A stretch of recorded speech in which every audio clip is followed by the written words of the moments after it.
Nicolas Dos, Adeline nous revient.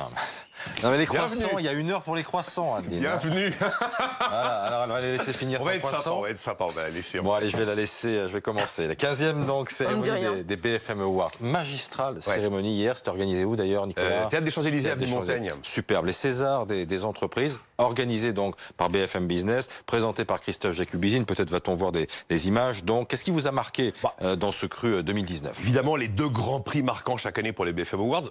Entre le manager de l'année, c'est le grand prix Carlos Tavares, patron de PSA. No comment, j'ai envie de dire. Hein. L'homme qui redresse PSA et l'homme qui est en train de nouer le deal le plus majeur dans l'automobile de ces dernières années. Notez que le jury l'avait désigné bien avant l'annonce du mariage avec Fiat. Et puis l'entrepreneur de l'année, cette année, c'est Jean-Claude Maillard. Jean-Claude Maillard, en 1989, il met toutes ses économies pour créer Figeac Aéro à Figeac, dans le Lot. 30 ans après, il a réinvesti tous les profits, touché aucun dividende. Il est à 430 millions d'euros de chiffre d'affaires, 3500 salariés. Il est présent sur 6 continents et il est leader mondial des pièces métalliques pour l'aviation. Et puis alors la force invincible de la famille Lescure. 1857, Antoine Lescure, ferblantier, s'installe en Bourgogne. 1944, naissance de la Société d'emboutissage de Bourgogne.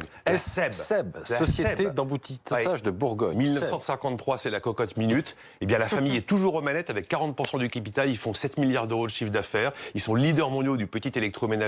Ils signent 35 000 bulletins de salaire tous les ans. C'est une saga familiale époustouflante. Bon, puis il y a eu plein de surprises au cours de cette cérémonie. Vous vous demandez sans doute pourquoi on voit Astérix et Obélix derrière vous. Oui. Il y a eu beaucoup d'audace aussi.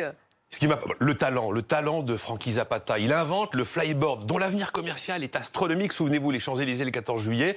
110 ans après Louis Blériot, il traverse la Manche le 4 août dernier entre Sangatte et Dour. Et puis Jean-Loup Chrétien était en duplex avec nous depuis Houston. Il nous a quasiment fait vivre en avant-première les premiers pas d'une machine, d'un robot sur la planète Mars. Après, vous avez l'audace de Séquille Patron, Nicolas Chabannes, Laurent Pasquier en 2016. Juste, je reviens sur Jean-Loup Chrétien. C'était incroyable ce que vous avez fait avec Jean-Loup Chrétien. Incroyable.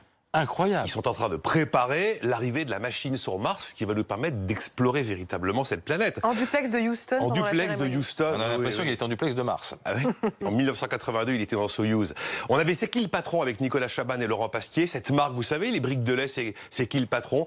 Eh ben oui, c'est la marque du consommateur qui rémunère enfin correctement le producteur. Ça fonctionne. Ils ont vendu 125 millions de litres de lait depuis la naissance de la marque. Et ils réussissent là où toutes les lois échouent, tous les Grenelles échouent. On parlait encore de l'échec de la loi Egalim tout récemment. Et puis on a salué le talent français, très gaulois. C'était le Prix spécial, j'ai envie de dire. 30 ans du parc Astérix, 60 ans des éditions Albert René. Et à cette occasion, Didier Conrad, le dessinateur aujourd'hui d'Astérix, nous a fait un joli cadeau. Je pense qu'on va le voir à l'antenne.